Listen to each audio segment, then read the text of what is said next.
Oh yeah, it's letting me record. Okay, cool. So good morning, everybody, and want to welcome everyone to the maiden webcast of Alliance Partition Systems, Safety Sense, and More. And today I'm honored to introduce our fearless leader and all-around great guy, Mike Powers. How are you doing, Mike? I'm good, Paul. How are you doing? Good, good. This is my maiden debut into social media. Yeah. Yeah. Well, mine too. So we might look like amateurs, but we're going to give it a hell of a shot. The first question I'm sure that most of us within the APS family have is, why did you decide to go into business instead of working for another established company? It was never really a plan. I was working for another company, and actually it ended with an argument with my boss, and the argument went really poorly, and I lost my temper and he lost his temper, and it ended with bad words, and I left kind of shocked at what had just happened, because I had gotten a salaried position, I had my own office, and so I was stuck in a hard spot because I just had my first daughter, and all of a sudden I was unemployed. So it was a friend of mine named Owen, actually, that encouraged me to grab a business license and give it a go. I didn't think I had the money for it, but then I realized I had just gotten a line of credit on my house, which I was going to use for a remodel, and said, yeah, what the heck? So I started bidding work. My first job was a $900 bathroom remodel. And that was the beginning. That was the beginning. Well, although many of us know the story of what happened to you and why you ended up in actually getting to a place where you started your own business, would you like to share a short version of what got you to where you got to? Sure. Yeah, it's crazy how one little moment can change your life. At the time, it seemed like it was the worst thing that could ever happen to me, because I had a career-ending injury. It came, so if you look there, it's kind of like a Mickey Mouse Homer Simpson hand that's missing a finger. So that was a skill saw, and it was hanging a house and just being I was frustrated, I was emotional, and I was hungover, and I was irritated at the framers because there wasn't backing, and I didn't get enough sleep the night before, and all these other factors led to me just being really sloppy and fast and having a bad attitude. And so I was ripping a 2x4, and the saw bucked back and went across my hand. And at the time, I had a really good future as a framer hanger. I'd won this apprenticeship contest. I worked for the biggest company. I was in with all the big wigs there. And it went like that, from having a future and a career to now what am I going to do? I can't go back to work. I can't go in the field. I got to start all over, learn something fresh. And so there was a period of pretty bad depression. I was actually awarded prescribed antidepressants. And it was a really dark time. It was a bad time because I was really mad at God, and it seemed like my career and my future was over, and I needed to start all over again. So in retrospect, if that hadn't happened, I'd probably still be swinging a hammer. So ultimately, it was the best thing that could ever happen to me. But at the time, it seemed like the worst. Well, I don't know if you'd still be swinging a hammer, because I knew you back in those days. You always had drive. You were going to work yourself out of your tools one way or the other. I guarantee you that. I appreciate that. Well, that's great. And I think that's something that, because of how you mentioned of what happened to get you there, it might open up people's eyes that when you go to work, there's a lot of things that impact your performance and your safety mindset during the day, that because of things that are going on in your life, either the day before, the evening before, whatever. So that's good stuff. I think I might know the answer to this following one, but I'd love to hear it from you. Is what is your business philosophy, and how did you arrive at it? Our mission statement was really easy to establish when we first started the company. It's still the same exact mission statement. It's never changed. And it starts with our mission is to improve the quality of lives of our workers. And the basis of that was from my history of working for PCS, which was at the time the biggest company in the Northwest. No matter how good you are or how many people you know, you're ultimately just a number. So it felt really cold and calculated and impersonal. And so I never really felt like I was part of the bigger picture in the company. And I felt like everything was like they'd give you budgets on jobs, but you know they're not telling you the truth. Every job I was ever on was losing money. So it all felt like bullshit, if I can say that on social media. Sure you can.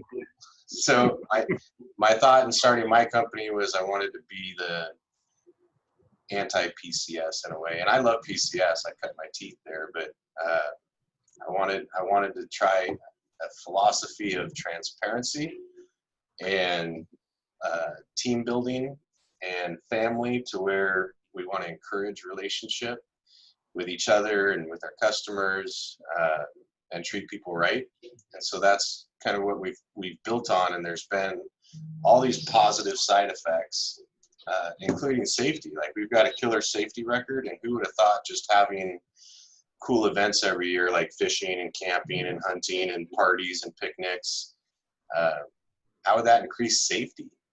Well, my theory on it, I can't say this for complete sure, but my theory on it is when you get to know somebody on a personal level and you meet their wife and you meet their kids and you see what they look like without a hard hat on, when you're out on the job site together and it's somebody that you actually truly care about and you see them doing something stupid, I think you're more apt to say, hey, you're being a dumbass. Like, don't climb over the rail of the scissor lift. Like, you could fall, and I don't want to call your wife and tell her that you're in the hospital. So I think it creates this culture of caring.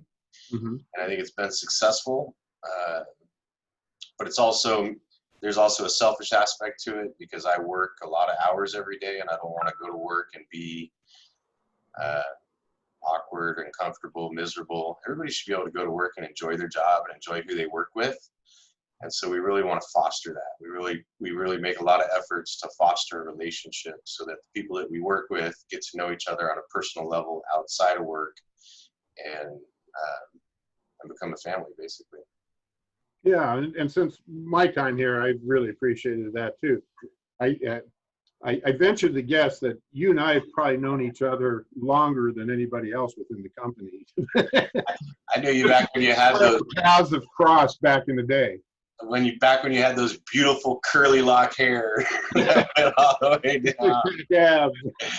Yeah, that was a couple days ago.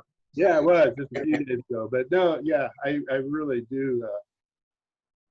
You know, and from afar, I've been able to watch the company grow. When I was an instructor, because guys would come into the apprenticeship and say they're working for Alliance, and so how's everything going? How's Mike doing and everything? And so it was kind of neat to watch from the outside looking in, and then all of a sudden I ended up here. So how's that happen? Well, I'm really glad you're here. Well, thank you. No hesitation when you reached out. I was very honored to have you here. So my next question for you is, as APS continues to grow, and with the upstart of Elevated Acoustics as a sister company, what do you foresee over the next 5 years for both companies, both in growth and regional footprint? Well, my next immediate and obtainable goal is to get to the top 3 as far as, well, it sounds silly even saying it out loud, but, you know, we're not like comparing who's got the biggest motor in their car, but it was pretty rewarding when I pulled a report from Carpenters Trust recently and saw that we were the 5th largest drywaller in the state. Yeah. My goal is just to be able to contend side by side with all the big dogs out there, the experts, the PCIs. I want to be able to bid the jobs that they bid and not feel like we're excluded because jobs are too big.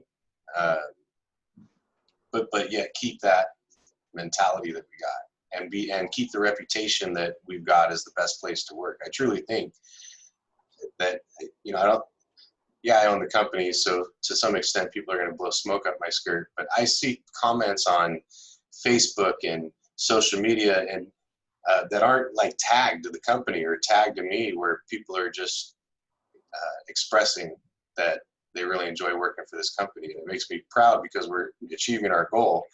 And so I want to keep that reputation as being the best company to work for, and then grow in stature and size to be able to compete side by side. So my next immediate goal is to go from 5th place to 3rd place. And I think we can do that in the next 2 to 3 years. And then, of course, the next step after that would get from 3rd place to 1st place. And so as far as geographic area goes, we're basically tackling all of Western Washington right now. And our next market that we really want to dig into is Portland.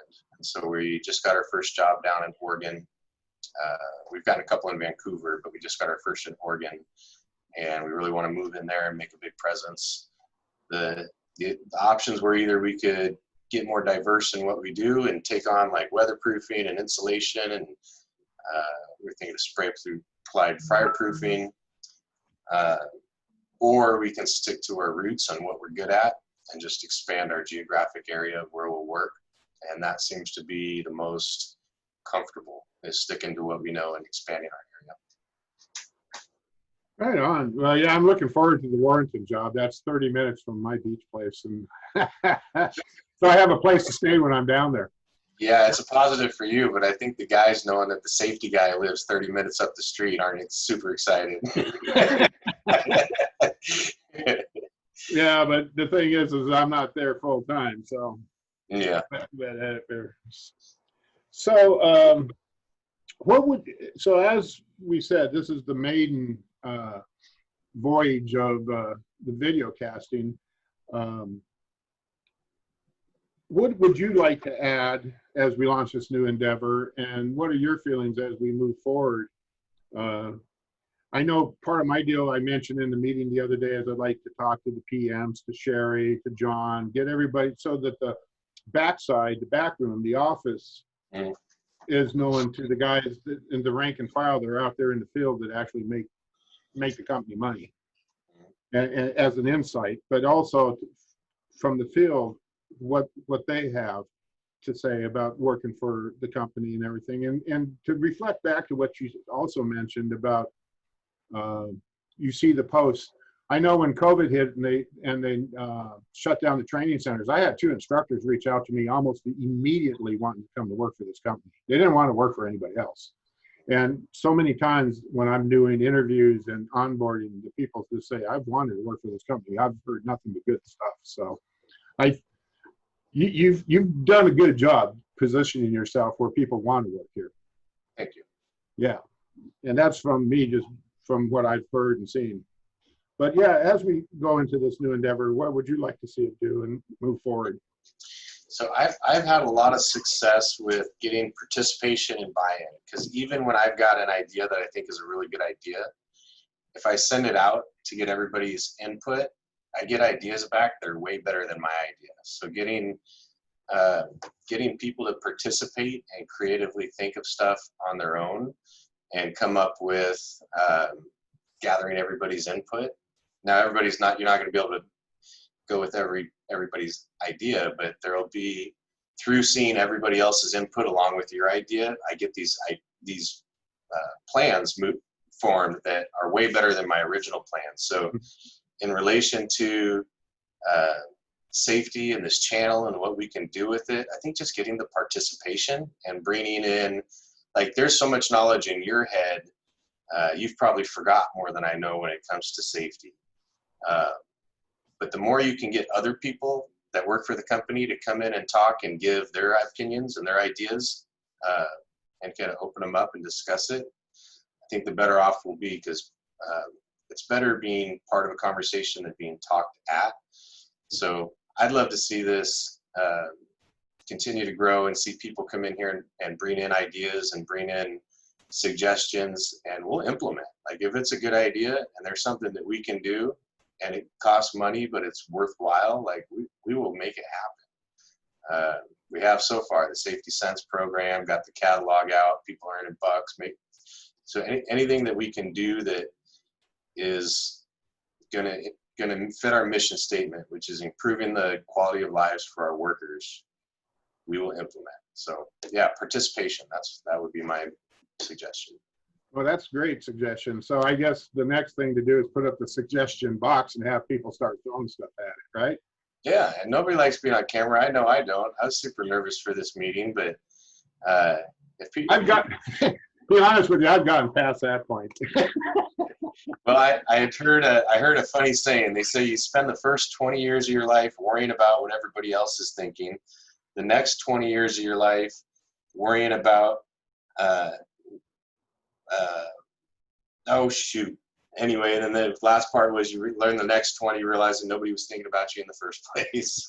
I can't remember how the whole thing goes, but Yeah, you see, and I fit into that category, lock, stock, and barrel. But. yeah.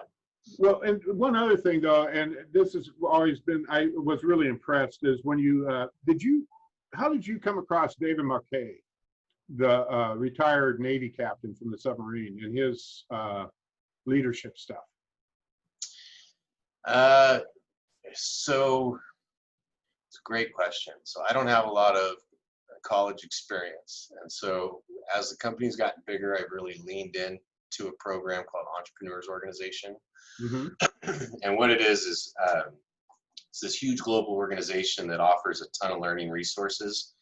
And so there's conventions and lunch and learns and workshops. And I've only been a member for 4 years now, but I've leaned in so hard that I'm actually I sit on the board this year. I'm the learning chair, so I'm the one who puts on all the learning events. And they selected me for that because I had the highest participation rate in all the events that they did, not just locally, but nationally and even internationally. I went to some of the international conferences, and they get guys like Steve Jobs and like crazy big name peoples that come in and do. And they're all different things. They're all leadership classes, how to run your books, how to structure growth, how to deal with personality types. And so it's been a huge learning experience for me. And every one I go to, I get this nugget that I hold on to that I they'll talk, and 98% of what they say I'll forget by the next day. But there'll be that one little nugget that stays with me and changes the way that I view something. So I'm really enjoying this phase of learning new stuff and being a perpetual student. And so it was at one of those events. Actually, it was my buddy Jay Miller who forwarded that to me. He'd heard something I was saying and related to it and how they run the submarine. That's the one you're talking about, right? Right. Yeah, and that hit home. That was a nugget that stayed with me forever. You don't just bark orders and tell people what to do. You deal with a little more compassion. It was a good model. Yeah, because after I saw it, when you sent it out, I've logged in and I get its nudges, and the guy is really pretty sharp. So yeah. I've really learned. I've found that I've had to really work hard to getting my old ways under control, because they don't fly this day and age, and listening to him has really helped me get to some of that. So I really appreciate that you forwarded it out to everybody, and I was able to utilize it as well. So I love the fact that you're still, even in your advanced age, you're still a perpetual student. You're still opening for learning new stuff, and yeah, you seem to embrace things. I think that's a rare quality, and it's very admirable. Well, thank you. Yeah, it's always been a mindset of mine, is you're never done learning, no matter how old you get. So great. Well, do you have anything else you'd like to add? You touched on it already, but I would just really encourage. So we started doing huddle time on our job sites, which is a form of stretch and flex. And I hope it's still being implemented on every job every day. But I just want to reiterate the intention behind that program.